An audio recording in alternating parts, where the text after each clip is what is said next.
今年的失误可能会取代4年前的失误，我也很期待大家的失误。No， 不要划重点，每一首歌都熟一遍吧。过山车，不要，没有猪血糕，没有猪血糕。如果大家想吃，可以设一个。那我们等新专辑的时候再聊吧。现在我不太想透露我的新歌，要保密，演唱会就能听到了。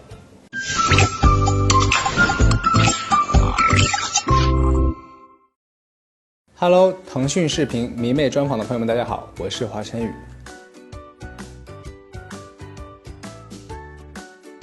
我玩这个每次都好像会输。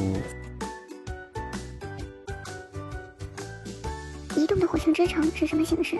今年的这个形式是一个有点像以往火星演唱会的一个升级版。来观看演唱会的观众朋友们，就是可能不光是看演唱会，然后还会在整个乐园里面去体验吃喝玩乐，对，样样都有的一个感觉。对。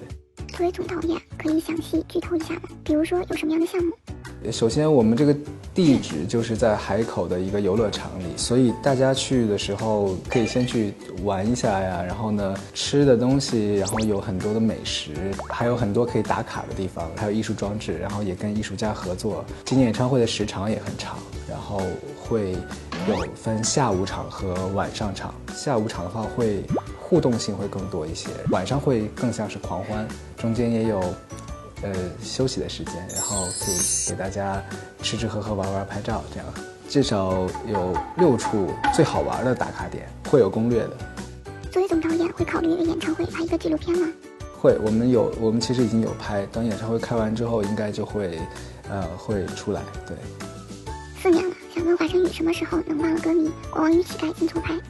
因为我觉得火星演唱会其实一个很标志性的一个事情，就是它会有一个互动环节，然后基本上每年都有。今年这样演唱会可能会更接近于我理想化的一个演唱会，然后所以它的互动内容会变得比以往要更多一些。今年的失误可能会取代4年前的失误，我也很期待大家的失误。今年打算给村民们伴奏吗？当然会有伴奏。会伴奏哪首的？那我不能透露，肯定是现在透露，大家不就提前准备了？有没有作业提前让大家练习 ？No， 因为可能当天演唱会有很多环节，也有可能是我自己都是当下要去即兴完成的任务，就是因为太未知了，就是通过互动才会知道我要表演什么。那我当然希望大家也都是未知的，这样才好玩。不要划重点，每首歌都熟一遍吧。今年的清凉装有多清凉？能多清凉啊！男孩子夏天不就最多也就短裤短袖了嘛，背心，类似这样的吧。这6天狂欢会有多少华晨宇148的成员呢？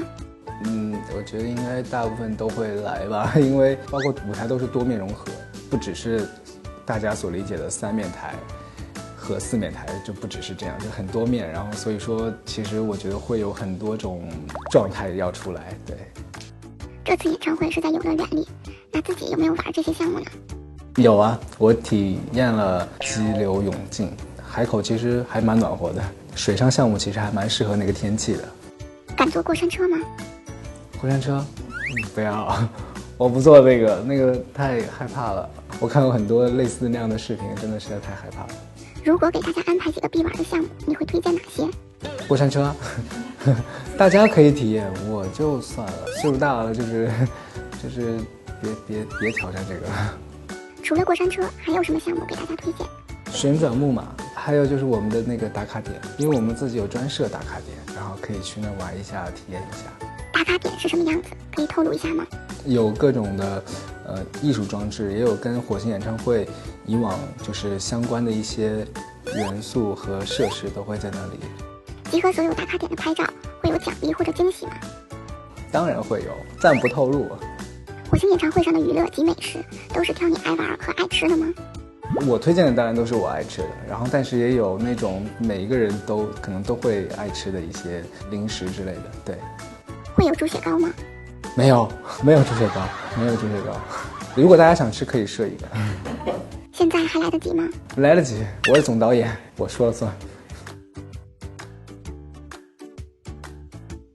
就就还是希望大家能够注意安全，然后呢照顾好自己，然后保护好自己的身体，也注意防疫措施。对。Purple 这一次会以什么样的形式亮相呢？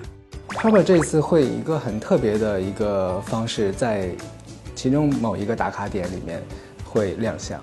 6天演唱会中间间隔了4天，有什么安排吗？彩排是一定会有的，然后再就是我会想要去海口，就是周边去玩一玩这样的，然后放松一下，然后还要锻炼身体。五专目前的进度如何？五专现在就是演唱会上要唱的新歌都已经准备好了，演唱会结束之后就陆续的就把这些歌都发出来了。专辑里面会有几首歌？大于等于8首。这张专辑里的歌的灵感都来自哪里？就是这2年其实因为疫情的原因，基本上都待在家里面，所以这张专辑会跟我上一张专辑的区别会有点大。我上一张专辑其实讲的很多都是比较偏大的故事，大爱的一个主题，然后呢写的每一个内容都挺大，神术啊、环境啊，然后呢人与世界、人与动物啊，就是这样。然后呢今年可能都是生活化的一些东西，就是因为我都在家里面嘛，然后讲的都是比较偏小爱，再就是比较有趣一些。可能以前的音乐都会一听就是那种大音乐，然后那今年的音乐就是比较偏好玩一点的音乐，就是童趣一点的，然后再就是也有一些自己心态上的一些变化和就是一些成长吧。对。有什么样新的生活感悟放在这张专辑里？那我们等新专辑的时候再聊吧。现在我才不太想透露我的新歌，要保密，演唱会就能听到了。第5张专辑你最偏爱的地方是什么？每一首歌和每一个地方我都很偏爱，因为每一首歌都有自己很真实的一个内容，然后我很喜欢我今年这张专辑的整个的主题，然后呢都是比较青春阳光正能量。对，我自己听起来我会觉得很舒服，我觉得大家可以期待一下。可不可以出一期健身 vlog， 带领大家一起健身呢？可以啊，因为我现在每天都健身，然后为演唱会准备 vlog 可以吗？突然你可以，我们就可以。可以啊，可以啊，但我健身其实很简单啊，就是我下了一个那个 APP， 然后每天要在上面打卡，然后做运动，然后每天至少要做1个小时的运动。有哪些动作最适用？最快的话，那肯定是平板支撑啊，是最实用的了。然后再就是一些俯卧撑啊，那个仰卧起坐啊，然后包括还有一些动作就比较复杂，就是那个，但我觉得平板是最好。平板支撑最多可以做多久？没试过哎，2分多钟。但2分多钟之后，他就要接着下一个动作了。今年会不会给火星人开音乐小课堂？比如之前的世界是个动物园。演唱会上会有啊。如果邀请王牌家族来演唱会，给他们每个人安排一个项目，你会怎么安排？腾哥跟玲儿姐他们玩项目对他们来说太难了，我觉得他们能跟着我的音乐蹦2首歌，对他们来说就已经算很大的挑战了。小童的话，他可能爱蹦蹦跳跳，但是游乐场里我觉得任何一个项目他应该都不太敢玩。如果一定要安排一个项目，你会安排什么？跳楼机。如何从落地成盒成长为优秀的狙击手？努力呀，努力练习呀！我每天很努力的在玩这个游戏，就一天天练技术，然后看各种的大神的视频、主播的视频，然后学习他们的那个走位啊什么的。